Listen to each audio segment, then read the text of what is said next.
وسلم سیدتنا فاطمہ وسیدتنا زینب۔ بسم اللہ الرحمن الرحیم۔ السلام علیکم ناظرین، پروگرام صبح نور کے ساتھ آپ کا میزبان نذیر احمد غازی حاضر ہے۔ ناظرین کرام، حضرت ابو انیس محمد برکت علی صاحب رحمہ اللہ کی مشہور تالیف اسماء النبی الکریم صلی اللہ علیہ وآلہ وسلم سے ایک اسم مبارک پڑھنے کی سعادت حاصل کر رہا ہوں۔ سیدنا المحلل صلی اللہ علیہ وآلہ وسلم، ہمارے سردار لا الہ الا اللہ پڑھنے والے درود و سلام بھیجے اللہ آپ صلی اللہ علیہ وسلم، آپ کی آل پاک اور آپ کے صحابہ کرام پر۔ حضرت عبداللہ بن عمر رضی اللہ عنہ سے روایت ہے کہ حضور نبی کریم صلی اللہ علیہ وآلہ وسلم جب بھی عمرہ کر کے واپس تشریف لاتے یا جہاد سے واپس تشریف لاتے تو آپ صلی اللہ علیہ وآلہ وسلم کسی بلند پہاڑی یا ٹیلے پر تشریف لے جاتے اور 3 بار تکبیر یعنی اللہ اکبر کی صدا بلند فرماتے اور اس کے بعد فرماتے کہ اللہ کے سوا کوئی معبود حق نہیں، وہ اکیلا ہے، اس کا کوئی شریک نہیں اور ساری بادشاہت اسی کی ہے۔ روایات میں ہے کہ حضور نبی کریم صلی اللہ علیہ وآلہ وسلم نے ارشاد فرمایا، سب سے فضیلت والا عمل لا الہ الا اللہ ہے اور بہترین دعا استغفار ہے۔ ناظرین کرام، آج ہم ایک ایسی دلچسپ شخصیت اور ایک ایسے دلچسپ کردار کا ذکر کر رہے ہیں جو طلسماتی بھی لگتا ہے، جو روحانی بھی ہے اور جن کا جو واقعہ قرآن حکیم میں بیان کیا وہ عقل کو حیران کر دیتا ہے۔ قرآن حکیم میں ان کا اسم گرامی تو موجود نہیں، لیکن ان کا واقعہ بھی موجود ہے، ان کا اشارہ بھی موجود ہے، ان کے علم کی جو وسعت اور بلندی اور جو اللہ تعالیٰ نے ان کو علم لدنی عطا کیا تھا اور اسرار الہی کی جو ان کو معرفت نصیب تھی، اس کا ہمیں تذکرہ جو ہے وہ سیدنا سلیمان علیہ السلام اور جناب ملکہ سبا کے واقعہ میں ملتا ہے۔ بنی اسرائیل کے یہ ولی تھے، حضرت آصف بن برخیہ رحمۃ اللہ علیہ، اور جناب سلیمان علیہ السلام کے امتی تھے، اور بعض نے کہا کہ ان کے وزیر بھی تھے، ان کے مشیر تھے۔ 80 گز لمبا، 40 گز چوڑا، مرصع تخت سونے چاندی جواہرات سے لدا پدا، وہ 1500 میل دور یمن کے علاقے میں ہے، اور اللہ تعالیٰ نے آصف بن برخیہ کو وہ روحانی قوت عطا کی ہوئی تھی کہ پلک جھپکنے کے اندر وہ جو ہے وہ شام میں پہنچا دیا جاتا ہے، اور سیدنا سلیمان اسلام کی خدمت اقدس میں وہ جو تخت ہے وہ بھجوا دیا جاتا ہے۔ جناب سیدنا سلیمان علیہ السلام نے کس طرح آفتاب پرستوں کو خدا پرست بنا دیا، اس کا بھی ہمیں پتہ چلتا ہے۔ انبیاء کی تبلیغ کیسی ہوتی ہے، اس واقعہ سے اس کا بھی ہمیں پتہ چلتا ہے۔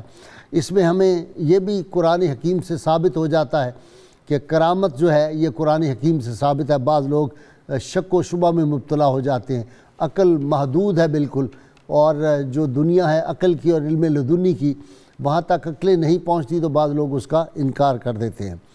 اسی طرح انسانوں کی جنات پر فضیلت بھی اسی سے ثابت ہے، لیکن نبی کریم صلی اللہ علیہ وسلم کی امت کے اولیاء کو اس سے بھی بڑھ کے اللہ تعالیٰ نے عظمتیں اور رفعتیں عطا فرمائی تھی۔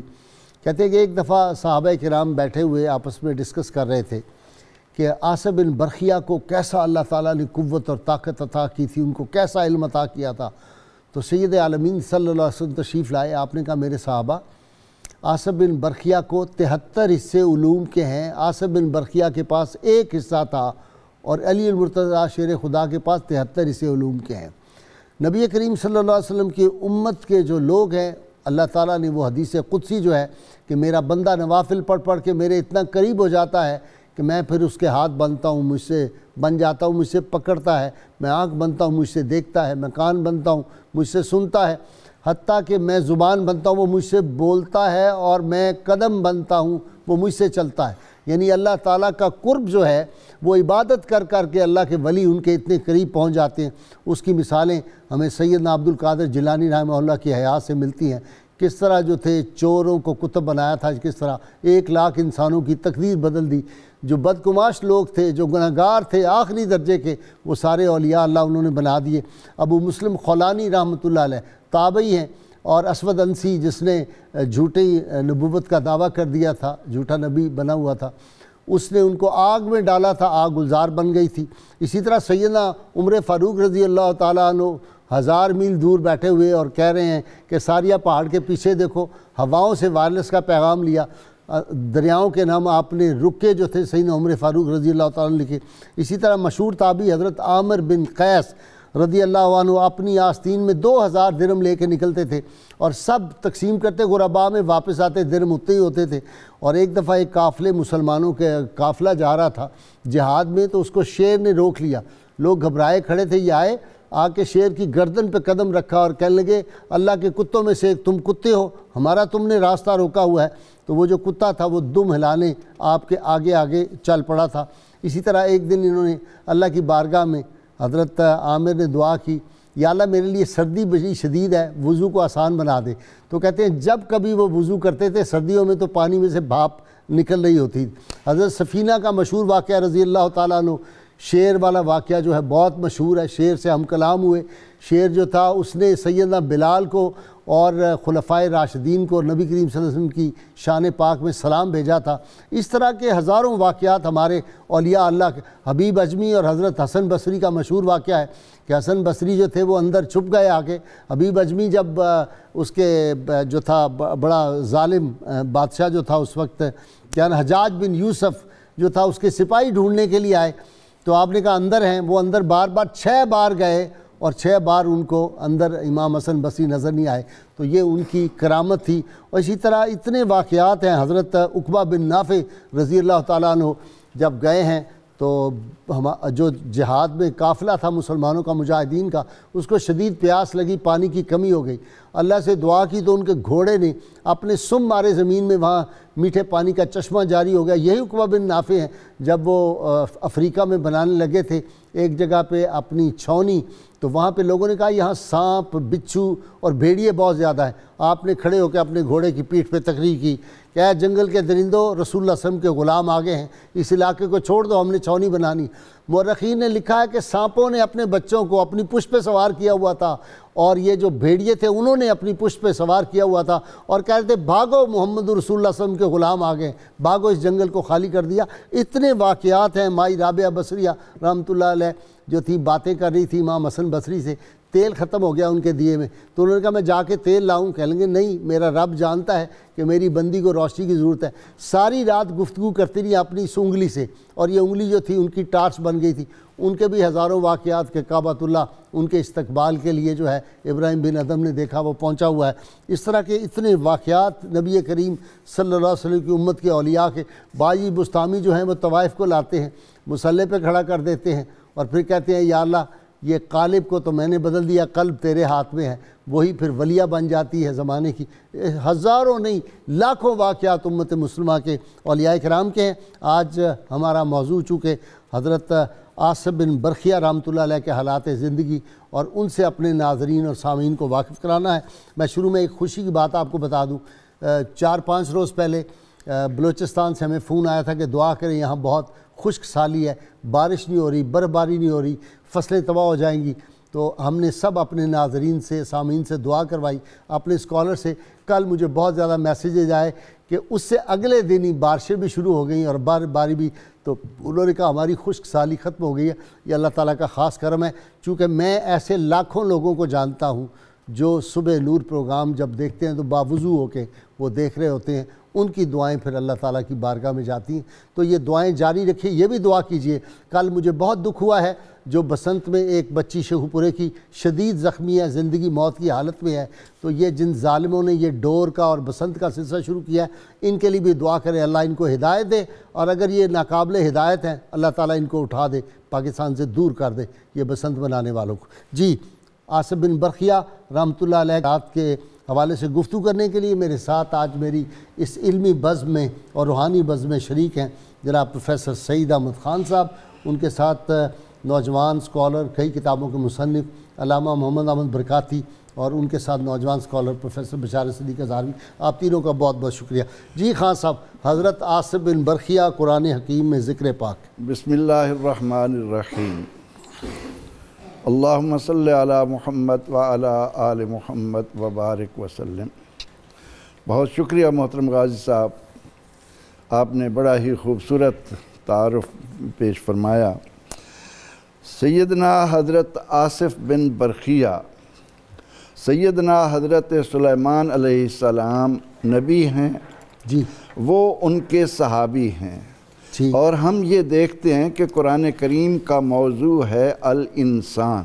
اچھا، سیدنا حضرت سلیمان علیہ السلام قیامت تک آنے والے اہل ایمان کو، قرآن پاک کی تلاوت کرنے والوں کو بتانا چاہتے ہیں کہ اپنی حیثیت پہچانو، اپنی قدر و منزلت کی طرف لوٹو، اللہ نے تمہیں کیا مرتبہ و مقام دیا۔ سبحان اللہ، سبحان اللہ۔ قرآن کریم قصص کی کتاب نہیں ہے، اس کے ایک ایک حرف میں اتنی ہدایات چھپی ہوئی ہیں، حکمتیں، اور اس قدر سمندر ہے کہ حضرت علی کرم اللہ وجہہ فرماتے ہیں کہ سورہ فاتحہ کی بسم اللہ کی با کا نقطہ میں ہوں، اور ان کے بارے میں علماء کہتے ہیں کہ اگر سورہ فاتحہ کی تفسیر وہ لکھیں تو فرماتے ہیں 70 اونٹ صرف سورہ فاتحہ کی تفسیر کو نہ اٹھا سکے۔ اللہ اکبر۔ تو ہمیں قرآن کریم کے ایک ایک حرف میں، سیدنا حضرت شیخ عبد القادر جیلانی رحمۃ اللہ تعالیٰ علیہ جب قرآن کریم کو لے کر بیٹھتے تو ایک ایک آیت کے 40 معانی بتاتے چلے جاتے ہیں، لیکن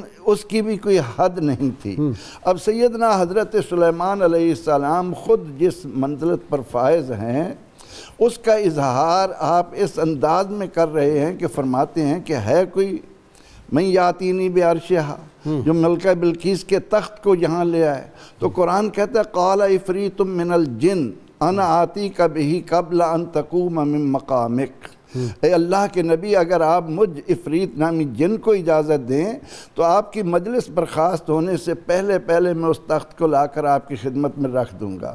لیکن آپ انسان کی عظمت جو فرشتوں پر بھی حاوی ہے، جس کے لیے اللہ تعالیٰ نے اپنے آپ کو ظاہر کیا، اپنے محبوب علیہ السلام کو اپنا خلیفہ بنایا دنیا میں، جس انسان کو اللہ تعالیٰ فرمائے کہ خلقت بیدیا، میں نے اپنے شان کے مطابق جو اس کے 2 ہاتھ ہیں اس سے میں نے انسان کو مرکب کیا ہے، بنایا ہے۔ تو سلیمان علیہ السلام اس جن کو اجازت نہیں دیتے اور بتاتے ہیں کہ ہمیں تو اس سے بھی پہلے چاہیے۔ واہ۔ تو قال الذی، اچھا، اس سے پھر ایک نبی اللہ جو ہیں ان کی عظمت بھی ظاہر ہوتی ہے، ان کو پتہ تھا ان کا تو ہے ایک بندہ جو ہے اللہ کا جو ولی ہے اس کی طاقت اس سے زیادہ ہے، تبھی اس کو اللہ کے نبی کی عظمت تو ظاہر ہے کہ تمام انسانوں سے بڑھ کر یہ جماعت ہے، اور اس کے سرخیل ہیں، سرور ہیں، سردار ہیں حضرت محمد عربی صلی اللہ علیہ وسلم، جن کی عظمتوں کا اظہار سیدنا صدیق اکبر رضی اللہ تعالی عنہ نے ان الفاظ کے ساتھ کیا کہ جب ان سے آ کر مشرکین نے کہا کہ آپ کا ساتھی اگر یہ کہے کہ ایک پلک جھپکنے میں میں وہاں گیا ہوں تو آپ مانیں گے؟ فرمانے لگے میرے لیے یہ کوئی تعجب کی بات نہیں، جب میں یہ دیکھتا ہوں کہ جبریل اتنی بلندیوں سے آ جاتا ہے تو میرے آقا ان کے جو خادم ہیں۔ اچھا جی علامہ صاحب، میں نے جو سوال کی شکل میں کیا پروفیسر صاحب سے، اس سے یہ بھی تو آتا ہے کہ سلیمان علیہ السلام کو پتہ تھا کہ ولی کا علم جو ہے وہ جن سے زیادہ، ولی کی طاقت جو ہے وہ جن سے زیادہ ہے، تبھی تو انہوں نے کہا نہیں اس سے بھی زیادہ مجھے جلدی چاہیے۔ بسم اللہ الرحمن الرحیم۔ حضرت آصف بن برقیہ کے حوالے سے جو بات چیت ہو رہی ہے وہ یقیناً ہم سب کے لیے، ناظرین سامعین کے لیے نافع ہے، بہت دلچسپی ہے۔ ہاں جی، بہت دلچسپ واقعہ یہ ایسا ایک واقعہ ہے جس واقعے کو کتب سابقہ نے بھی بیان کیا ہے، اور بہت ہی محبت کے ساتھ سب جگہ پر یہ ذکر کیا جاتا ہے، اور کسی نے کبھی اس کا انکار نہیں کیا۔ بلکہ اب ہمارے پاکستان میں تو بعض مذہبی رہنماؤں نے بھی دعویٰ کر دیا کہ آصف بن برقیہ ان کے پاس آتے ہیں، ان کی جیب میں پیسے ڈال جاتے ہیں، ایسی گھڑ لی ہیں لوگوں نے آج باتیں، شاید ان کی نظروں میں آتے ہوں گے وہ۔ بہرحال جس آصف بن برقیہ کی ہم بات کر رہے ہیں وہ کوئی اور بھی آصف ہو سکتا ہے۔ ویسے آصف بن برقیہ نام کے ایک محدث بھی گزرے ہوئے ہیں، ہاں، لیکن ان کے تو یہ واقعات ہیں، لیکن یہ واقعہ تو حضرت سلیمان علیہ السلام، حضرت سلیمان علیہ السلام کے حضرت آصف بن برقیہ خالہ کے بیٹے تھے۔ اچھا جی، ان کی والدہ کا نام باتورہ تھا، آصف والد کا نام برقیہ، دادا کا نام شمعیہ، اور پردادا کا نام دانیال تھا۔ آپ جو ہیں وہ بچپن سے ہی حضرت سیدنا سلیمان علیہ السلام کی مصاحبت میں رہے، اور اس کے ساتھ ساتھ دنیاوی معاملات میں بھی مصروف رہا کرتے تھے. تو کچھ دنیاوی اثرات کی بنا پر آصف بن برقیہ کی، ہم تو ابھی انتہا کی بات کر رہے ہیں تو تھوڑی ابتدا کر لیں تو زیادہ نافع ہے. آصف بن برقیہ جو ہے وہ ابتدا میں کچھ گناہوں کا معاملہ بھی کبھی کبھی ہو جاتا. اچھا. ایک دفعہ گناہ کیا، لیکن اگلی بات یہ ہے کہ جب گناہ کرتے تھے تو پھر احساس بھی ہو جاتا تھا کہ یہ غلطی ہوگی اور اس کی معافی مانگنی چاہیے. ٹھیک. یہ فوری طور پر جب غلطی ہو گئی تو حضرت سیدنا سلیمان علیہ السلام کی خدمت میں حاضر ہوئے کہ آقا میں نے یہ غلطی کر لی ہے، آپ میرے لیے مغفرت کی دعا فرمائیں. حضرت سلیمان علیہ السلام نے دعا فرمائی، یہ چلے گئے. کچھ عرصے کے بعد دوبارہ پھر گناہ ہو گیا، پھر آ گئے میرے لیے معافی کی دعا کریں، انہوں نے پھر کر دی. تیسری دفعہ پھر گناہ ہوا، پھر آ کے معافی مانگی تو اللہ تعالیٰ نے حضرت سلیمان علیہ السلام کی طرف وحی فرمائی کہ یہ بار بار گناہ کرتے ہیں اور آ کے آپ سے معافی مانگتے ہیں، تو ان کو آپ کہہ دیں کہ اب آپ کے لیے معافی کی گنجائش نہیں ہے. ٹھیک. حضرت سلیمان علیہ السلام نے دعا کرنے سے انکار کر دیا. جیسے ہی حضرت آصف بن برقیہ نے دیکھا کہ میرے لیے یہ انکار ہو گیا، اب سلیمان علیہ السلام نبی ہیں اور دعا نہیں فرمائیں گے، تو وہ فوراً وہاں سے اٹھے، اپنا عصا پکڑا اور باہر جنگلوں میں نکل گئے اور وہاں جا کر رونا شروع کیا. ہزاروں قطار وہ ندامت کے آنسو جو آنکھوں سے سیل رواں بن کے جاری ہوئے اور روتے ہوئے عرض کرنے لگے، یا ربی انتا انتا و انا عبدک و انا انا، اے میرے رب تو رب ہے، تو ہے، میں بندہ ہوں، میں ہوں، میں تو غلطی کرنے والا ہوں، بخشنے والا تو ہی ہے، کوئی اور نہیں ہے، اور کوئی ہے نہیں، میں کس سے جا کے معافی مانگوں. اتنا روئے اور یہی کلمات دہراتے رہے اور بار بار دہراتے رہے حتیٰ کہ اللہ تعالیٰ نے حضرت سلیمان علیہ السلام کی طرف وحی فرمائی اور ارشاد فرمایا کہ جاؤ آصف بن برقیہ کو بلواؤ اور ان کو کہہ دو کہ آپ نے جو غلطیاں کی ہیں پہلی ساری زندگی کی اللہ نے معاف فرما دی. تو اب اس کے بعد آگے ان کے لیے یہ تھا کہ بھی اب میں جو اللہ نے شرف دے دیا ہے، یہ لمحہ خیر آ گیا جو میں نے کہتا ہوتا ہوں کہ لمحہ خیر ہوتا ہے زندگی میں ایک آتا. تو اسی لمحے سے انہوں نے فائدہ اٹھایا اور اللہ تعالیٰ کے پھر ایسے عابد بنے کہ اللہ تعالیٰ نے ان کو وہ علم اسما نہیں، اسم اعظم ہی نہیں بلکہ کائنات کی وہ عظیم ترین نعمت عطا کر دی جس کے لیے آج لوگ ہزاروں گزر چکے اور چلہ کشی کرتے ہیں، لیکن وہ والا اسم اعظم نصیب میں نہیں ہے کہ اگر وہ لمحہ مل جائے تو آپ کو مقدر ہوگا اور ضرور ہوگا. اور پھر غازی صاحب یہ دیکھیے قرآن نے کیا کہا ہے، یہ وہ ہیں والذی عندہ علم من الکتاب، جن کے پاس کتاب میں سے تھا، پوری کتاب نہیں ہے، کتاب میں سے علم تھا، من تبعیضیہ ہے.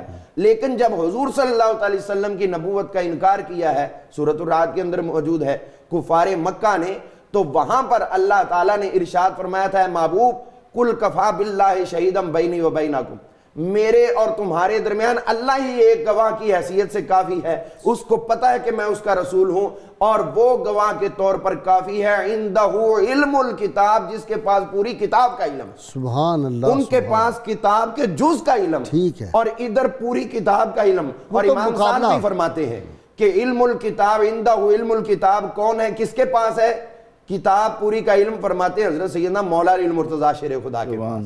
ٹھیک. تو اگر حضرت سلیمان علیہ السلام کا صحابی ہو اور اس کے پاس اتنا باز علم ہے اور یہ کمال ہے، اور جس کے پاس پوری کتاب ہے، اس کو اللہ نے کیا شان دی ہوگی. اور یہ کیوں ہے؟ یہ اس لیے درجہ ملا، یہ اس لیے شان ملی کیونکہ حضرت سیدنا آصف بن برقیہ جو تھے یہ حضرت سلیمان علیہ السلام کی مصاحبت میں رہتے تھے، ان کے کاتب بھی تھے اور ان کے مشیر بھی تھے. اور حضور صلی اللہ علیہ وسلم نے ارشاد فرمایا، لی وزیران فی السماء، میرے دو وزیر آسمانوں میں ہیں، جبرائیل اور میکائیل، اور دو وزیران فی الارض، دو وزیر زمین میں ہیں، ابو بکر و عمر، یعنی آپ کے دو وزیر ابو بکر عمر ہیں. اگر سلیمان کے وزیر کا اتنا درجہ ہے تو حضور کے وزیروں کی کیا شان؟ اور حضور کے وزیر آسمانی جو حضور کے وزیر ہو جائیں وہ کسی اور کے بنیں گے؟ یہاں 2 نمبر پیر جو ہے وہ کہتے ہیں وہ ہمارے وزیر ہیں، نعوذ باللہ من ذالک. جی آ جائیں جی. بشارت اس میں حکمتیں پوشیدہ ہیں کئی قسم کی. سفیر بننے کی حکمتیں بھی ہیں، سفیر کے فرائض کیا ہیں، اس کو کیسے کس انداز سے بیان کرنا چاہیے وہ بھی ہے. جی بسم اللہ الرحمن الرحیم. غازی صاحب یہ واقعہ جو قرآن مجید کی سورہ نمل میں بیان ہوا، اس کے اندر بہت ساری باتوں کا ثبوت بھی ہے اور اولیاء کرام کی شان اور ان کی عظمت کا بیان بھی ہے. حضرت آصف بن برقیہ رحمۃ اللہ علیہ کے مقام کو سمجھنے سے پہلے یہ ضروری ہے کہ وہ تخت تھا کہاں پہ. ٹھیک ہے، یہ بات بھی جاننا ضروری ہے کہ وہ تخت وہ کہاں سے لائے تھے.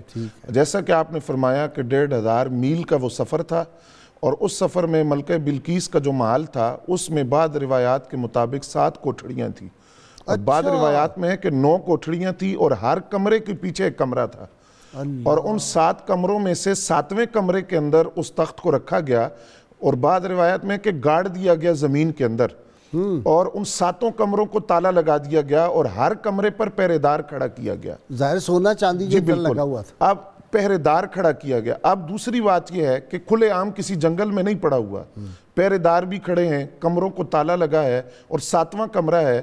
اب وہاں اگر کوئی بندہ ویسے جائے تو پہلے ان پہرے داروں سے لڑائی ہو، پھر وہ تلاش کرے کہ کس کمرے میں پڑا ہے، پھر اس کا تالا کھولے، تخت کو گاڑا ہوا ہے زمین سے نکالے. ان ساری باتوں سے اندازہ لگائیے کہ ایک ولی کی طاقت کیا ہے، اس کے تصرف کا، اس کی نگاہ کی طاقت کا عالم کیا ہے.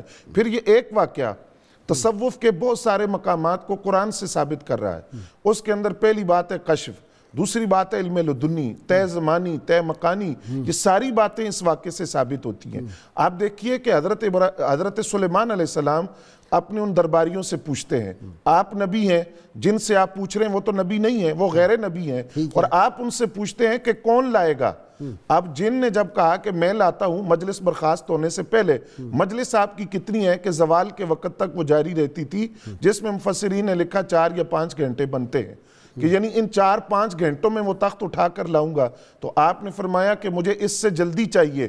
اس کا مطلب یہ ہے کہ سلیمان علیہ السلام جانتے تھے کہ انبیاء کے علاوہ بھی کوئی بندہ ایسا ہے جو اس تخت کو دیکھ رہا ہے اور جانتا ہے کہ وہ تخت کہاں ہے. اسی کو کشف کہا جاتا ہے، جو غیر نبی کے لیے اس واقعے سے ثابت ہو رہا ہے. دوسری بات، یہ جو آپ نے طے الارض کی بات کی نا، پروفیسر صاحب جانتے ہیں، آپ نے تو نہیں، آپ اس وقت بچے تھے، آپ نے نہیں دیکھا ہوگا. افضل فقیر رحمۃ اللہ علیہ چک تیدو والے جو تھے، ان کو طے الارض حاصل تھا. جی بالکل، یہ کل کی بات ہے، نارنگ منڈی کے ساتھ ان کا مزار ہے. آپ نے دیکھا ہے؟ ہمارے تو بہت دوست تھے، بڑے مہربان، کمال کے آدمی تھے. یہ ہدہد پرندہ اگر دیکھ سکتا ہے تو انسان کیوں نہیں دیکھ سکتا. ہاں جی. اور دوسری بات غازی صاحب دیکھیے کہ علم لدنی، کہ وہ حضرت آصف بن برقیہ جانتے ہیں کہ وہ تخت کہاں پڑا ہے، اس کو اٹھا کر کیسا لانا ہے. یہی، اور دوسری بات جو انہوں نے کہا کہ علم، ان کے پاس کتاب کا علم تھا. اب کتاب کا علم تو اور بھی لوگوں کے پاس وہاں تھا، لیکن کسی بندے نے اٹھ کر یہ دعویٰ نہیں کیا کہ میں لے کر آتا ہوں. اس کا مطلب ہے کہ یہ کوئی خاص علم تھا، اور اسی کو علم لدنی کہا جاتا ہے. اور یہاں برکاتی صاحب کی بات کو میں آگے بڑھاتا ہوں کہ آپ دیکھیے کہ جب کام کرنے والے کا تعارف صفت کے ذریعے کروایا جائے، یہاں ان کی ذات کا ذکر قرآن میں نہیں آیا، بلکہ یہ کہا کہ وہ شخص جس کے پاس کتاب کا علم تھا، صفت ذکر کی گئی. جب کسی کام کے کروانے والے کا تعارف صفت کے ذریعے ہوتا ہے تو اس کے کام کے اندر صفت کا بڑا دخل ہے. تخت کو اٹھا کر لانے میں کتاب کے علم کا بڑا دخل ہے. یہاں مفسرین نے لکھا کہ اگر الکتاب کا علم کسی کے پاس ہو اور کچھ حصے کا علم ہو تو اس کے تصرف کا عالم یہ ہے. تو اس امت کا ولی جس کے پاس کتاب ہی نہیں، کتاب مبین کا علم ہے، تو اس کے تصرف اور طاقت اور روحانی قوت کا اندازہ کون لگا سکتا ہے. تو حضرت سلیمان علیہ السلام کے یہ ولی آصف بن برقیہ نے اس تخت کو کیسے حاضر کیا؟ انہوں نے عرض کیا سلیمان علیہ السلام سے کہ آپ یمن کی طرف دیکھیں. آپ نے یمن کی طرف نظر فرمائی اور انہوں نے اسم اعظم پڑھا، جس کے بارے میں بعد مفسرین نے لکھا یا حیو یا قیوم کے الفاظ ہیں. تو اب جب انہوں نے اسم اعظم مختلف ہے، حدیث میں بعد نے کہا یا اللہ ہو، یا رحمان ہو، یا رحیم ہو، یا کریم ہے، مختلف ہے. بعد نے کہا یہ جو ہے اللہ، لفظ اللہ یہی ہے. سیدنا عبد القادر جیلانی بھی یہی کہا. سیدہ عائشہ صدیقہ رضی اللہ تعالیٰ نے فرمایا یا اللہ ہو، یا رحمان ہو، یا رحیم. یہ ہے ڈیفرنٹ ہے. یہ ان کے حوالے سے کہا اسم اعظم پہ بڑی کتابیں ہیں، اور سب سے اچھی کتاب جو ہے نا اسم اعظم پہ تو وہ ہے خواجہ حسن نظامی رحمۃ اللہ علیہ. اور ایک بزرگ تھے، ان کی بھی اسم اعظم پہ بڑی زبردست کتاب ہے، نام میں بھول رہا ہوں. یہ جو ہے نا نشائی سلسلہ ان کے تھے. انہوں نے 23 والیوم میں وہ جو تاریخیں لکھی ہے نشائیوں کی وہ لکھی ہے. ان کا نام میرے ذہن میں اس وقت نہیں آ رہا، میرے پاس ہے کتاب. انہوں نے بھی اسم اعظم پہ بڑی ریسرچ کی ہوئی ہے. یہ بڑی دلچسپ موضوع ہے اسم اعظم کا. جی. اور اس اسم لیکن یہاں ایک ایمان کی اور بات عشق کی آ گئی تو اب میں بتائی. یہ جو تھے نا سائیں گوہر الدین صاحب جیندر شریف والے رحمۃ اللہ علیہ، ان سے علامہ عبدالرحمٰن ہزاروی رحمۃ اللہ علیہ بیٹھے ہوئے تھے. تو کسی نے پوچھا کہ حضرت اسم اعظم تو بتا دیں، آپ کو تو پتہ ہوگا. انہوں نے کہا تم پہلے مجھے اللہ کے اسم اصغر بتا دو، پھر میں تمہیں اسم اعظم بتا دوں گا. اللہ کے سارے اسم اعظم ہے. اصل بات یہ ہے کہ آپ کو بتانے والا کون ہے، تاثیر وہ ہے پیچھے. مجھے لینی بریک سے آؤں گا تو ہماری ناظرین کرام آپ دیکھ رہے ہیں تمام محدثین اور مورخین نے ان کا بڑا ذکر کیا ہے. اور یہ واقعہ جو ہے اس میں کتنے اسباق ہیں، ابھی ہم نے وہ سارے نہیں ڈسکس کیے کہ اس قرآن حکیم نے جو واقعہ بیان کرنا ہے، ہر واقعہ جو قرآن حکیم میں آتا ہے وہ انسانوں کے لیے رہنمائی ہے، اس میں بے شمار اسباق ہیں، جس طرح پروفیسر سعید خان صاحب نے کہا کلزم حکمتوں کا اس کے اندر پوشیدہ ہے۔ وہ کیا حکمتیں ہیں جو اس کے اندر پوشیدہ ہیں، اس پہ ڈسکس کریں گے، ہمارے ساتھ رہیے گا۔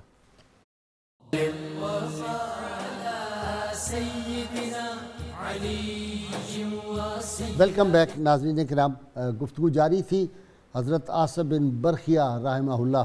جی ہم ذکر کر رہے تھے اسم اعظم کا، تو حافظ ابن کثیر نے تو لکھا کہ انہوں نے یہ کہا کہ لا الہ الا انت الاحد الصمد الذی لم یلد ولم یولد ولم یکن لہ کفوا احد۔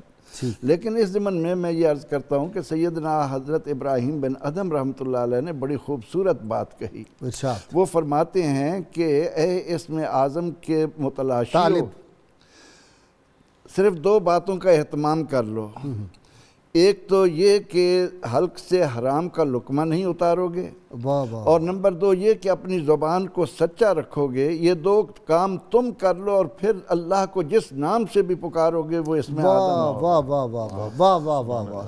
سیدنا حضرت عاصم بن برخیہ رحمۃ اللہ علیہ کے اس واقعے میں جب ہم غور کرتے ہیں تو مولانا روم علیہ الرحمہ نے بڑے خوبصورت الفاظ میں اس حکمت کو بیان کیا کہ فرماتے ہیں کہ اولیاء را ہست قدرت از الہ، تیر جستہ باز می گردانند ذرہ۔ اللہ کا جو دوست ہو جاتا ہے، من کان للہ کان اللہ لہ، جو اللہ کا ہوا اللہ اس کا ہوا، اور پھر جس کا اللہ ہو جائے، گفتہ او گفتہ اللہ بود، گرچہ از حلقوں میں عبداللہ بود۔ اقبال نے اسی لیے تو کہا کہ دو نیم ان کی ٹھوکر سے صحرا و دریا، سمٹ کر پہاڑ ان کی ہیبت سے رائی۔ حضرت علی کرم اللہ وجہہ، حضرت صدیق اکبر رضی اللہ عنہ، دیگر صحابہ کرام رضوان اللہ علیہم اجمعین کو جب ہم نگاہ ڈالتے ہیں تو کیا عالم ہوگا کہ جب مشرکین کہتے ہیں سوالی کو کہ ان کے پاس جاؤ،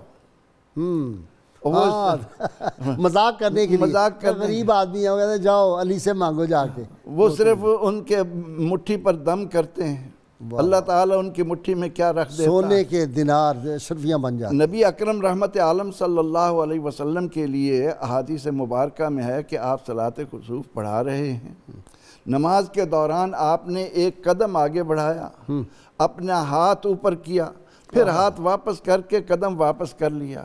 جب عرض کی گئی کہ یا رسول اللہ صلی اللہ علیہ وسلم، آج خلاف عادت ہم نے یہ دیکھا کہ نماز کے دوران آپ کا ایک قدم آگے گیا اور ہاتھ بلند ہوا اور واپس کر لیا۔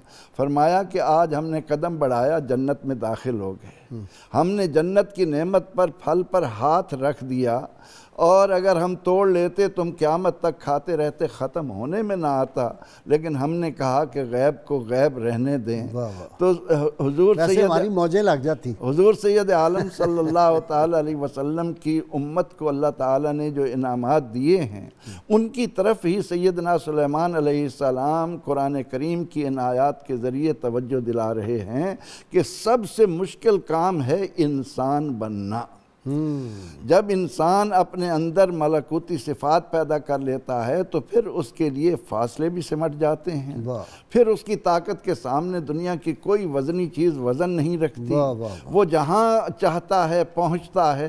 اب سیدنا عبدالقادر امام زین العابدین ریت کی مٹھی اٹھائی، ابراہیم بن ادھم کہتے ہیں، اور وہ جو تھا وہ ستو بن گئے تھے، شہد سے زیادہ میٹھے۔ حضرت علی حجویری رحمۃ اللہ علیہ نے لاہور میں کھڑے ہو کر علماء کو اکٹھا کر کے انہیں کعبہ یہیں دکھا دیا۔ ہاں جی، کعبہ یہیں دکھا دیا جی۔ اس طرح کے اتنے واقعات، خواجہ نظام پاک نے صرف اپنے وضو والا تولیہ جو تھا رومال وہ دے دیا بادشاہ کی آنکھوں پہ، وہ ساری جو تھا سلطنت ہندوستان کی اس کو دیکھ رہا ہوتا تھا، فلاں یہ کر رہا ہے، فلاں یہ کر رہا ہے۔ یہ کیمرے تو اب لگے ہیں، وہ کیمرہ پورا ایک ہی کیمرہ پورے ملک کو دیکھ رہا ہوتا تھا۔ یہ اولیاء اللہ کی جو باتیں ہو رہی ہیں، میں ایک ولی کامل ان کی ضرور بات کرنا چاہوں گا۔ کل جو ہے وہ استاذ العلماء، ہزاروں علماء جن کے شاگرد ہیں، شیخ الحدیث حضرت علامہ مولانا حافظ محمد خان نوری ابدالوی، جو شیخ الحدیث تھے دارالعلوم محمدیہ غوثیہ بحیرہ شریف کے، ان کا وصال ہوا۔ اور کل ان کا جنازہ پڑھنے کا شرف حاصل ہوا۔ اچھا آپ گئے ہوئے تھے؟ ہاں جی، میں وہاں جنازہ میں شریک ہوا ہوں، الحمدللہ یہ سعادت حاصل ہوئی ہے۔ جی تو یقیناً ایسے لوگ ہیں جو علم کے ساتھ، چونکہ میں اس لیے بات کر رہا ہوں کہ آصف بن برقیہ کی جب اللہ نے بات کی ہے تو علم کی بات کی ہے، تو یہ ایسی ہستیاں ہیں۔ تو میں یہ عرض کرنا چاہتا ہوں کہ آصف بن برقیہ کے حوالے سے ایک واقعہ جو ہے وہ امام اعظم ابو حنیفہ رضی اللہ عنہ، آپ تشریف فرما تھے تو حضرت قتادہ جو تھے وہ آئے تھے، تو گفتگو انہوں نے کہا بھی مجھ سے پوچھو جو سوال پوچھنے ہو، تو انہوں نے کہا بھی مجھے حلال و حرام، آپ بلکہ خود کہنے لگے حلال و حرام کے بارے میں پوچھو، تو امام ابو حنیفہ رضی اللہ عنہ نے سوال کیا، آپ فرمانے لگے آپ بتائیں کہ ایک شخص تھا وہ گھر میں موجود تھا اور پھر چلا گیا، بیوی اس کی موجود تھی، اتنا عرصہ وہ غائب رہا کہ پیچھے والوں کو یقین ہو گیا کہ وہ جو ہے وہ مر چکا ہے، تو اب بتائیں اس کی بیوی نے دوسری جگہ شادی کر لی، وہاں سے اس کا ایک بیٹا تولد ہوا اور وہ پھر واپس آ گیا، اب آپ مجھے یہ بتائیں کہ وہ بیوی ہے، یہ کس کی بیوی اور جو بیٹا ہے وہ کس کا شمار ہوگا، کیونکہ اس میں حدیث ہے کہ جو خامد ہے بیٹا اسی کا ہوگا، ہاں جو بستر پہ پیدا جس کے۔ تو اب انہوں نے کہا کہ اس کا جواب دیں آپ، تو وہ بہت پریشان ہوئے، کہنے لگے کہ اگر خطا اپنی ذاتی رائے سے کرو گے تو پھر خطا ہے، اور اگر حدیث دو گے تو اس میں حدیث نہیں ہے۔ دوسرا سوال، یہ بڑی تفصیلی بات ہے، میں صرف آصف بن برقیہ کی بات کرنے لگا، تو انہوں نے کہا آپ بتائیں، اگلا سوال جو تفسیر کا ہے، آصف بن برقیہ کے پاس جو اسم اعظم تھا، انہوں نے کہا تھا، کہنے لگے حضرت سلیمان علیہ السلام کے پاس تھا، قتادہ کہنے لگے نہیں تھا، تو کہنے لگے یہ کیسے ہو سکتا ہے کہ ایک وقت میں نبی اور امتی کے پاس علم ہو اور نبی کے پاس نہ ہو، تو وہ اس پہ لاجواب ہوئے۔ تو امام ابو حنیفہ نے فرمایا بھئی جب امتی کو ملتا ہے تو اسی نبی سے ملتا ہے، کیونکہ وہ اپنے نبی کی مصاحبت میں ہوتا ہے، اور جو حضور نے فرمایا، اب جو بات میں کہنا چاہتا ہوں وہ یہ ہے کہ اگر حضرت آصف بن برقیہ کچھ عرصہ مصاحبت اپنے نبی کی اختیار کی تو خود حضور فرماتے ہیں لی مع اللہ وقت لا یسعنی فیہ ملک مقرب ولا نبی مرسل، میرا اللہ کے ہاں وہ خاص وقت ہے جس وقت میں کوئی ملک قریبی بھی نہیں ہوتا اور کوئی نبی مرسل بھی نہیں ہوتا۔ غازی صاحب اگر سلیمان علیہ السلام کا یہ فیضان ہے تو جو خود آقا ہیں، اگر نبی پاک علیہ السلام خود فرمائے کہ اللہ کے ہاں میرا یہ مرتبہ ہے، تو پھر آپ یہ ایک اور بات بھی یہاں مجھے لینی ہے اپنا کالر۔ جی السلام علیکم۔ السلام علیکم جی، وعلیکم السلام، کیسر شہزاد بول رہا ہوں۔ جی کیسر صاحب فرمائیں۔ سر میرا یہ سوال ہے کہ آصف بن برقیہ صاحب کے پاس کون سی کتاب کا علم تھا؟ ٹھیک ہے، اور ناد علی شریف کے بارے میں ذرا وضاحت فرما دیں گے۔ ٹھیک ہے جی، لے لیتے ہیں۔ نیکسٹ کالر دیں جی۔ السلام علیکم۔ جی وعلیکم السلام، کیسے ہیں قبلہ غازی صاحب؟ خیریت سے؟ اللہ کا شکر ہے۔ او پیر صاحب، اتنی میٹھی آواز پیر قمر شکور احمد کی ہو سکتی ہے؟ جی مہربانی، بہت شکریہ جی۔ بعض اب آپ نے بتایا ہے کہ چند چینلز پر یہ خبر بریک ہوئی ہے کہ حضور فیض عالم کے در دولت پر جو ٹیکس تھا حفاظت پاپوش پر وہ ختم کر دیا گیا ہے۔ پیر صاحب ابھی ہمیں کنفرم نہیں ہوا، ابھی کنفرم ہو جگہ ٹیکس، لیکن ہم آواز بلند کرتے رہے، مجھے امید ہے میں نے سوچا کہ آپ کو مبارکباد پیش کروں گی، میں نے اس لیے فون کیا۔ بڑی مہربانی۔ ویسے وہ ٹی وی پہ خبر بھی چلی ہے کچھ چینلز پہ کہ وہ جگہ ٹیکس ختم ہو گیا ہے سارے مزارات پہ، لیکن میں اسی وجہ سے پتہ چلا۔ پروفیسر بشارت کی ڈیوٹی لگاتا ہوں، یہ کنفرم کر کے بتائیں گے، آپ جا کے وہاں دیکھ کے ہمیں بتائیے گا کہ ختم ہو گیا۔ اگر تو ختم ہو گیا ہے تو یہ اس حکومت کا ایک اچھا نیک صالح اقدام ہوگا، ہم اس کی تعریف کریں گے، اور اگر نہیں جگہ ٹیکس ختم ہوا تو ہم سمجھیں گے وہ جس طرح کے پہلے تھے اسی طرح کے یہ ہیں، کوئی فرق نہیں۔ جی نیکسٹ کالر دے دیں۔ السلام علیکم۔ السلام علیکم جناب۔ وعلیکم السلام۔ حافظ الفقار بول رہے ہیں جناب۔ سوال ہے کہ معارف القرآن تفسیر ہے، اس کے اندر لکھا ہے کہ سلیمان علیہ السلام نے خود ایک کام کیتا سی، اپنی رائے پیش کرتے نے مفسر جڑے نے۔ ٹھیک ہے، ٹھیک ہے، برکاتی صاحب تو ہے جناب، جی ابھی معلوم کرتے ہیں۔ جی نیکسٹ کالر ہیں جی کوئی؟ اچھا جی، آپ پروفیسر صاحب پہلے آپ جواب دے دیں، وہ کہہ رہے ہیں کون سی کتاب کا علم تھا؟ جی کتاب کے بارے میں واضح ہے کہ کتابیں 4 ہیں۔ ٹھیک ہے۔ حضرت موسیٰ علیہ السلام کی کتاب تورات ہی عمل کے لیے آ رہی تھی، حضرت داؤد علیہ السلام کو زبور ملی تھی لیکن وہ احکام و مسائل کی کتاب نہیں تھی، اس لیے قرآن کریم نے یہاں الکتاب کا جو ذکر کیا کہ اندہ علم من الکتاب، وہ کتاب تورات شریف۔ ٹھیک ہے جی۔ ناد علی کے بارے میں کہہ رہے ہیں، ان کا خیال ہے کہ کیا یہ بھی اسم اعظم ہے ناد علی؟ وہ جس کو برکت ملی اس نے اسی کو اسم اعظم سمجھ لیا۔ جی معارف القرآن آپ سے انہوں نے سوال کیا ہے کہ سلیمان علیہ السلام خود ہی تخت لائے تھے، عاصم بن برقیہ نہیں، یہ جو انہوں نے رائے دی ہے یہ متقدمین میں سے کسی نے بھی رائے نہیں دی، معارف القرآن والے نے قرآن سے متعارض ہے. ہاں جی متعارض ہے، اور جو پیچھے جتنے گزرے کچھ نے جبریل علیہ السلام تو کہا ہے کہ اس سے مراد ہے، لیکن جو بالاتفاق مفسرین وہ عاصم بن برقیہ اور قرآن پاک کے الفاظ جو ہیں ان پہ اگر غور کر لیں تو قرآن پاک فرماتا ہے قال الذی عندہ علم من الکتاب، اور اگر اس سے مراد زبور ہے اس کے تو حضرت سلیمان علیہ السلام حافظ تھے، پوری کتاب کا علم تھا، تو پھر من الکتاب کی تو بات آنی نہیں چاہیے تھی، آپ تو رات کے بھی حافظ تھے، تو لہٰذا یہ بات جو ہے ان کی اپنی ذاتی رائے ہے اور اس کی حیثیت نہیں ہے. اور میں اس پہ ایک بات عرض کرنا چاہتا ہوں جو ہمارے لیے سبق ہے، وہ قرآن پاک کے پورے الفاظ میں سے آتا ہے. اب دیکھیے قرآن فرماتا ہے کہ لائے ہیں علم من الکتاب حضرت عاصم بن برقیہ، اور اس پہ حضرت سلیمان علیہ السلام کیا کہہ رہے ہیں جب آ گیا ہے، تو اس کے بعد آپ یہ جملہ بول رہے ہیں قال ھذا من فضل ربی،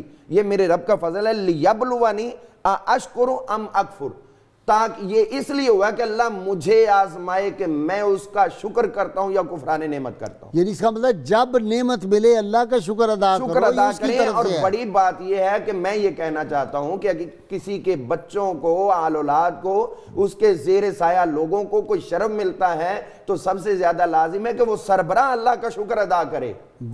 حضرت سلیمان علیہ السلام کہہ رہے یہ مجھے آزمایا گیا ہے کہ تجھے ہم نے کیسے کیسے ہیرے عطا کیے ہیں. تو اسی لیے تو ہم دیکھتے ہیں کہ آقا کریم علیہ السلام ساری رات عبادت کرتے ہیں اور پھر فرماتے ہیں فلا اکون عبدا شکورا، یہ امت کا شکر ہی تو ادا کرتے ہیں. تو لہٰذا گھر والے جتنے بھی ہیں ہر ایک اپنا اپنا بھی شکر ادا کرے. اور میں ومن شکر فانما یشکر لنفسہ، جو بھی شکر ادا کرتا ہے وہ اپنے نفس کے لیے شکر ادا کرتا ہے. اور لئن شکرتم لازیدنکم، ہمارا شکر ادا کرو ہم تمہیں زیادہ دیں گے. رب کا وعدہ ہے اور رب کے وعدے سچے ہوتے ہیں. جی غازی صاحب میں بات وہیں سے جہاں چھوڑی تھی کہ وہ تخت کیسے آیا تھا.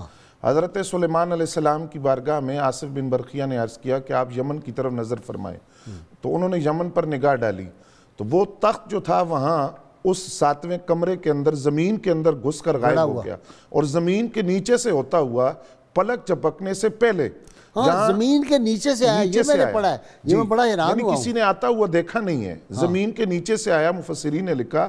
اور یہاں بات یہ ہے کہ سلیمان علیہ السلام کو جو عرض کیا تھا وہ یہ نہیں تھا کہ پلک جھپکنے کی دیر میں، انہوں نے کہا پلک جھپکنے سے بھی پہلے. یعنی آپ اندازہ لگائیے وہ کتنا ایک وقت ہوگا، سبحان اللہ، کتنا ایک وقت ہوگا جس میں وہ تخت آیا اور زمین کے نیچے سے ہوتا ہوا حضرت سلیمان علیہ السلام جہاں تشریف فرماتے وہاں قریب زمین میں سے وہ نمودار ہوا. اب یہاں رک کر بہت سارے مفسرین نے لکھا، آپ فرماتے ہیں کہ یہ عین عرش میں یعنی تخت کے عین میں تصرف تھا. علامہ ابو الحسن بقائی رحمۃ اللہ علیہ نے بڑی خوبصورت بات لکھی. آپ کہتے ہیں کہ وہ تخت وہاں معدوم ہو گیا، حضرت سلیمان علیہ السلام کی بارگاہ میں موجود ہوا. اس کا مطلب یہ ہے کہ مرد کامل کی زبان سے نکلے ہوئے کلام اللہ کے الفاظ کن کی مثل ہوتے ہیں، وہ جو کہتا ہے وہ ہو جاتا ہے. جیسا کہ حضرت غوث اعظم رضی اللہ تعالیٰ عنہ کا قول شیخ محقق نے نقل کیا، اور وہ قول یہ ہے کہ جب کوئی بندہ رب سے محبت کرتا ہے، اللہ کا قرب پا لیتا ہے، تو کن فیکون کی صفت کا مظہر بن جاتا ہے. وہ جو کہتا ہے وہ اسی طرح ہوتا ہے. اس میں انبیاء بھی ہیں، رسول اعظام بھی ہیں، اولیاء کرام بھی ہیں. جیسا کہ نبی علیہ السلام کی بارگاہ میں ایک شخص آتا تھا، جب آپ گفتگو فرماتے تو وہ چہرہ بگاڑتا تھا، تو ایک دن آپ نے فرمایا کن کذالک، اسی طرح ہو جا.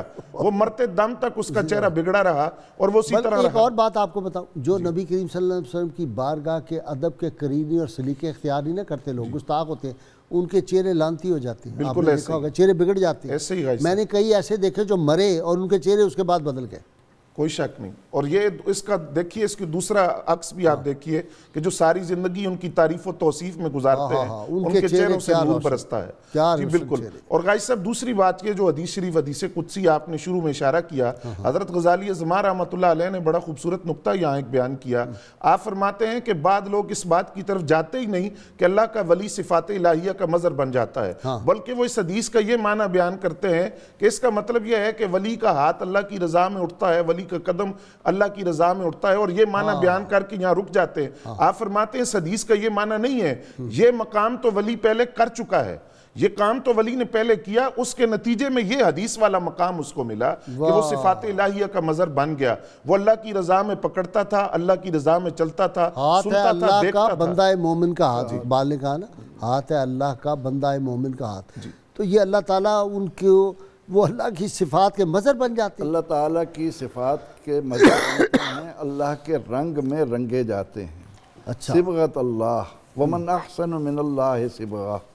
تو اس کا رنگ جب بندے پر آ جاتا ہے تو پھر اللہ کوئی اندازہ کر سکتا ہے اس کے زور بازو کا نگاہ مرد مومن سے بدل جاتی ہے. اللہ تعالیٰ نے یہ حقیقت بھی اپنے محبوب علیہ السلام کے لیے قرآن کریم میں کئی مقامات پر واضح فرما دی. کہیں تو فرمایا ما رمیت اذ رمیت ولکن اللہ رما. کہیں فرمایا کہ انما یبایعونک تحت شجرہ انما یبایعون اللہ. وہ آپ کے ہاتھ میں ہاتھ نہیں دے رہے تھے، وہ میرے ہاتھ میں ہاتھ دے رہے تھے. تو جب بندہ مومن کا ہاتھ اللہ کا ہاتھ بن جاتا ہے تو پھر اس کے لیے یہ فاصلے اور یہ زمین کوئی کے معنی رکھتے. اچھا خان صاحب یہ دیکھیں نا، آج کے ماڈرن دور نے سائنس نے تو یہ سارے مسائل جو اختلافی بھی تھے وہ سارے حل کر دیے. اب یہی جو بشارت صاحب نے ابھی ذکر کیا کہ زمین کے نیچے سے وہ تخت آیا، کل میں سوچ رہا تھا زمین کے نیچے سے، تو میں نے کہا یہ جو کیبل ہے آج یہ زمین میں بچھائی ہوئی تھی اندر سے. پاکستان میں تو اوپر ہے نا، باہر یورپ کے ممالک میں وہ نیچے ہے کیبل پہلے تھی، اب تو انہوں نے وہ انسٹرومنٹ اوپر لگا لیا. یہ تو انہوں نے لہروں کے ذریعے سب کچھ کیا، لیکن ہم تو اس بات پر ایمان رکھتے ہیں. لیکن خان صاحب اس وقت آپ کو کم از کم 8 کروڑ انسان دیکھ رہے ہیں. نبی اکرم بیٹھے آپ اسٹوڈیو میں نبی اکرم رحمت عالم صلی اللہ تعالی علیہ وسلم کا مرنے والے کی قبر میں جانا اور آپ صلی اللہ علیہ وسلم کے مزار پر انوار پر فرشتوں کا صبح و شام حاضری دینا، اس بات کے ذریعے میں آپ کے اس بہترین چینل کی بدولت ناظرین کو متوجہ کروں گا کہ خدا را وہ لوگ جو مماتی کہلا کر ایک گروپ کی صورت میں دن بدن اضافہ کر رہے ہیں، آپ اس کا رکن نہ بنیے، آپ اس میں نہ آئیے. اللہ تعالیٰ کا نیک بندہ کبھی نہیں مرتا. اللہ تعالیٰ کی جب اس کے اندر اللہ تعالیٰ آنکھیں بن گیا، اللہ تعالیٰ اس کے ہاتھ بن گیا، اس کو فنا ہونی نہیں ہے. بلے شاہ سی مرنا نہیں، گور پہ کوئی اور.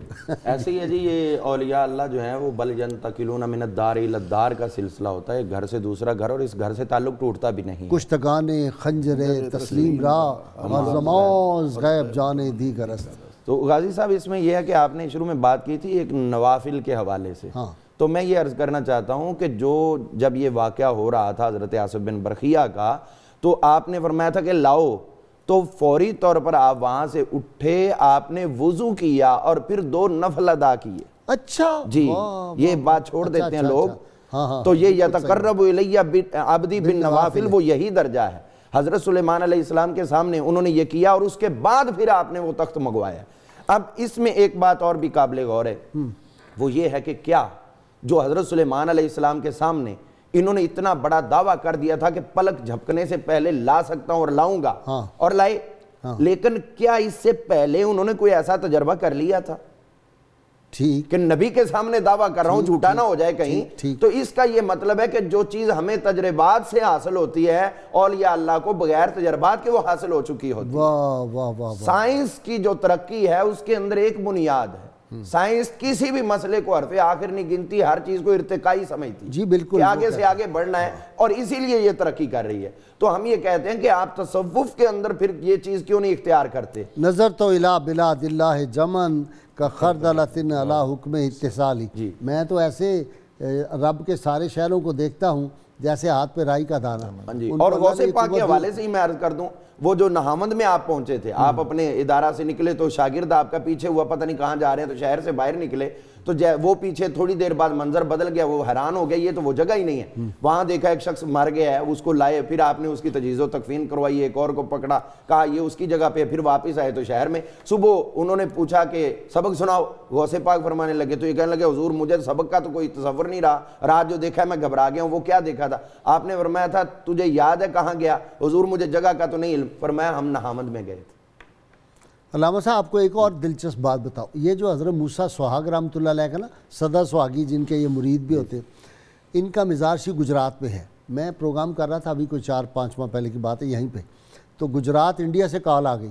اس بندے نے کہا جی میں وہیں کھڑا ہوں ان کے مزار پہ، حضرت موسیٰ سہاگ رحمۃ اللہ علیہ کی اس وقت، اور آپ کا پروگرام دیکھ رہا ہوں تو میں اس لیے آپ کو کال کیا ہے. میں نے ان کا واقعہ بتایا تھا. ان کے 3 مزارات ہیں. بارش نہیں ہو رہی تھی، کسی اللہ کے بندے کے پاس گئے، اس نے کہا کہ اگر بارش برسوانی ہے نا، خشک سالی ہے، موسیٰ سہاگ کے پاس جاؤ. وہ بندے حضرت موسیٰ سواگ کے پاس گئے، انہوں نے اپنا روپ بدلا ہوا تھا، سادہ سے کپڑے، معمولی ملازم تھے کسی معمولی سی دکان پہ. انہوں نے کہا بھائی کوئی اور ہوگا، میں تو ادنا سا ملازم ہوں. خیر وہ انہوں نے کہا نہیں جی ہمیں اطلاع پکی ہے، CID نے پکی اطلاع دی ہے. اس کے دعا مانگنے لگے تو انہوں نے کوئی ہاتھ میں چوڑیاں ٹائپ پہنی ہوئی تھی، انہوں نے ایسے کر کے کہا پھر میں توڑوں سہاگ کی چوڑیاں. اتنا کہا تو چھما چھم بارش. لوگ ان کے پیچھے بھاگے، انہوں نے زمین کو کہا مجھے راستہ دو. زمین پھٹی، وہ اندر چلے گئے. لوگوں نے کھودنا شروع کیا، وہ باہر نکلے، پھر دوڑے، پھر دوسری جگہ جا کے زمین کو کہنے لگے مجھے اپنا پیٹ کھولو، مجھے لے لو اندر. اندر چلے گئے، پھر لوگوں نے کھودا. پھر تیسری جگہ جب گئے تو لوگوں نے ان کو منع کر دیا. وہ آج بھی ان کے 3 مزارات ہیں، تینوں پر عرس لگتا ہے، اور یہ تواتر سے یہ واقعہ مشہور ہے. تو یہ جو واقعات ہوتے ہیں نا اللہ والوں کے، حضرت یہ جو تھے اپنا مولانا روم سے کسی نے پوچھا یہ کیسے ہے جی شہید کیسے زندہ ہوتا ہے؟ تو آپ جو تھے وہ مسجد میں ممبر پہ کھڑے تھے. آپ نے کہا کیسے شہید زندہ ہو؟ انہوں نے کہا جب جو زمین میں چلا گیا، جیسے آج بعض جو دینی دانشور ہے وہ کہتے ہیں جی جب زمین میں دفن ہو گئے تو پھر اس کے بعد کیسے ہے جی. تو انہوں نے کہا ایسے ہوتا ہے شہید زندہ، وہیں سے غائب ہوئے، جہاں بندہ بیٹھا ہوا تھا اس کے پاس سے نکلا ہے زمین کے اندر، پھر وہاں سے غائب ہے نا، سیرو فی الحال. تو انہوں نے کہا بھئی اس طرح ہوتا ہے. تو یہ اللہ والوں کو جی میں بشارت سے لوں گا. جی غازی صاحب میں یہ عرض کرنا چاہتا ہوں کہ قرآن نے جس اسلوب سے اس واقعے کو بیان کیا ہے ذرا اس اسلوب پر غور کیجئے. قال عفریت من الجن، جن نے کہا، کس جن نے کہا؟ قرآن نے صرف فقط جن کی بات نہیں کی، یہ کہا کہ بڑا قوی اور دیو ہیکل جن تھا، اس نے کہا کہ میں لے آؤں گا لیکن مجھے دیر لگے گی اور وقت لگے گا. پھر اس کے بعد کہا کہ ان میں سے ایک شخص نے اٹھ کر کہا جس کے پاس کتاب کا علم تھا. اس کا مطلب یہ ہوا کہ ولی کی طاقت، جنات کی طاقت جہاں انتہا ہوتی ہے وہاں سے ولی کی طاقت کی ابتدا ہوتی ہے. سبحان اللہ. تو اولیاء کرام کی طاقت ان کو اپنے جیسا نہیں سمجھنا چاہیے، ان کے تصرفات، ان کی روحانی قوت، ان کی کرامات یہ قرآن سے ثابت ہے. بہت شکریہ آپ کا بشارت علامہ برکاتی، آپ کا بھی پروفیسر صاحب آپ کا شکریہ. ناظرین کرام ہم ہر روز آپ سے سوال پوچھتے ہیں، جو صحیح جواب دیں ان کو کسان آئل کی جانب سے گفٹ پیش کیا جاتا ہے. آج کا سوال، سورۃ النمل کی آیات کی کل تعداد کتنی ہے؟ گزشتہ سوال جو ہم نے آپ سے پوچھا تھا، سیدہ زینب سلام اللہ علیہا کے شوہر نامدار کا نام حضرت عبداللہ بن جعفر طیار رضی اللہ عنہ تھا. خوش نصیب حضرات جنہوں نے سب سے پہلے صحیح جواب دیے، طیبہ بی بی فیصل آباد، شاہ نواز بخاری راجن پور، منظور علی کراچی، ضیاء خان کمالیہ، محمد عاطف ملتان، کامران نواز کوٹ ادو، محمد فیاض لاہور، جنت بی بی بہاولپور، عاصمہ ڈیرہ غازی خان، محمد جمیل الرحمان قادری ملتان، عبد المجید لودھراں، وسیم شہزاد اٹک. آپ سب کو آپ کے گفٹ پہنچا دیے جائیں گے. ناظرین اکرام اللہ کریم سے دعا ہے اللہ تعالی ہمیں حضور رحمت عالمین صلی اللہ علیہ وسلم کی غیر مشروط محبت لامحدود وفاداری نصیب فرمائے. کتاب الشفا سے نسخے کا وقت ہو گیا. موسمی بخار کا روحانی علاج ہے. جو شخص موسمی بخار میں مبتلا ہو تو سورۃ الدہر کی آیت نمبر 13 41 بار پڑھ کر پانی پر دم کر کے مریض کو وقفے وقفے پلائیں، انشاءاللہ بہت جلد شفا نصیب ہوگی. شرط یہ اول و آخر کم از کم 11 مرتبہ کوئی بھی درود پاک جو آپ کو آتا ضرور پڑھیں. امیر المومنین سیدنا علی المرتضیٰ شیر خدا فاتح خیبر ارشاد فرماتے ہیں رسول اللہ صلی اللہ علیہ وآلہ وسلم کی آل پاک سے محبت کو مضبوطی سے تھام رکھو، کیونکہ اللہ کے ہاں تمہارے محبوب ہونے کا یہی سب سے بہترین ذریعہ ہے. آج کے روزنامہ میں مضمون ہے حضرت سلیمان علیہ السلام کے غلام آصف بن برقیہ کے حالات زندگی، یہ بھی آپ ضرور پڑھیں. ناظرین کرام آج کا دن ایک لحاظ سے اہم ہے کہ آج شاعر پاکستان اور قومی ترانہ کے خالق اور شاہ نامہ اسلام کے خالق ابو الحسن حفیظ جلندری رحمۃ اللہ علیہ کا آج یوم ولادت ہے. اور وہ حفیظ جلندری جسے کہا تھا محمد صلی اللہ علیہ وسلم، محمد کی محبت دین حق کی شرط اول ہے، اسی میں ہو اگر خامی تو سب کچھ نامکمل ہے. اور اسی طرح انہوں نے وہ شعر میں جب جاتا ہوں روضہ انور پہ اور میں قدمین پاک پہ بیٹھتا ہوں اکثر میں یہ اشعار پڑھتا ہوں کہ تیری صورت تیری سیرت تیرا نقشہ تیرا جلوہ، تبسم گفتگو بندہ نوازی خندہ پیشانی. اور پھر حفیظ صاحب سے میں معذرت کے ساتھ وہاں اپنا نام لگا لیتا ہوں. انہوں نے کہا تھا کہ حفیظ بے نوا بھی ہے، گدائے کوچائے الفت عقیدت کی جبیں تیرے تبسم سے ہے نورانی. تو میں اپنا نام لگاتے ہوں، نظیر بے نوا بھی ہے گدائے کوچائے الفت. ہم سب گدائے کوچائے الفت ہیں. آپ کو پتہ ہے مزار شریف جو ہے وہ جائے مدفن ان کی مینار پاکستان کے سائے تلے ہے. یوم وصال ان کا 21 دسمبر 1982 اور پیدا ہوئے تھے 14 جنوری 1900 میں۔ 82 سال کی عمر میں انہیں وفات آئی تھی۔ ان کے نمایاں کلام میں نے جیسے عرض کیا قومی ترانہ، شاہ نامہ اسلام، نغمہ بار، سوز و ساز، اور بڑی دلچسپ باتیں کرتے تھے، کہتے تھے ابھی تو میں جوان ہوں۔ آپ نے مشہور وہ غزل سنی ہوئی ہے۔ اور امام علی مقام کے بارے میں جو انہوں نے لکھ دیا تھا، یہ کون ذی وقار ہے بلا کا شاہ سوار ہے، جو ہے ہزاروں قاتلوں کے سامنے ڈٹا ہوا، یہ بال یقین حسین ہے نبی کا نور عین ہے، جو ہے ہزاروں قاتلوں کے سامنے ڈٹا ہوا۔ اور وہ جو مشہور شعر سیاست میں سب سیاستدان پڑھتے ہیں، وہ جب خود اقتدار میں آتے ہیں تو وہی کام کرتے ہیں، دیکھا جو کھا کے تیر کمینگاہ کی طرف اپنے ہی دوستوں سے ملاقات ہو گئی۔ تو وہ میں کئی بار کہتا ہوں نا کہ تم تو غیروں کی بات کرتے ہو، ہم نے اپنے بھی آزمائے ہیں، لوگ کانٹوں سے بچ کے چلتے ہیں، ہم نے پھولوں سے زخم کھائے ہیں۔ تیار ہو جائیے نعرے کے لیے، میرے اسکالر حضرات بھی نعرہ لگائیں گے۔ بشارت بہت مسکرا رہا ہے، اس کو پتہ ہے کہ پھولوں سے جو زخم آتے ہیں ان کی کتنی گہرائی ہوتی ہے۔ نعرہ لگائیں گے میرے سامعین، ناظرین، سب مل کے زوردار نعرہ، اور اللہ کرے تا قیامت یہ نعرہ گونجتا رہے۔ اور خاص طور پہ میں سلام پیش کرتا ہوں وہ جو سیاچین پہ ہمارے فوجی بھائی بیٹھے ہوئے ہیں، جو آزاد کشمیر کے بارڈر پہ بیٹھے ہوئے ہیں، جو سیالکوٹ کے بارڈر، لاہور کے بارڈر، چولستان میں بیٹھے ہوئے، اس ٹھنڈی یک بستہ ہواؤں میں بیٹھے ہوئے، اللہ ان کے حوصلوں کو بلند رکھے، ان کی حفاظت فرمائے۔ تیار ہو جائیے نعرے کے لیے۔ پاکستان کا مطلب کیا؟ لا الہ الا اللہ محمد الرسول اللہ۔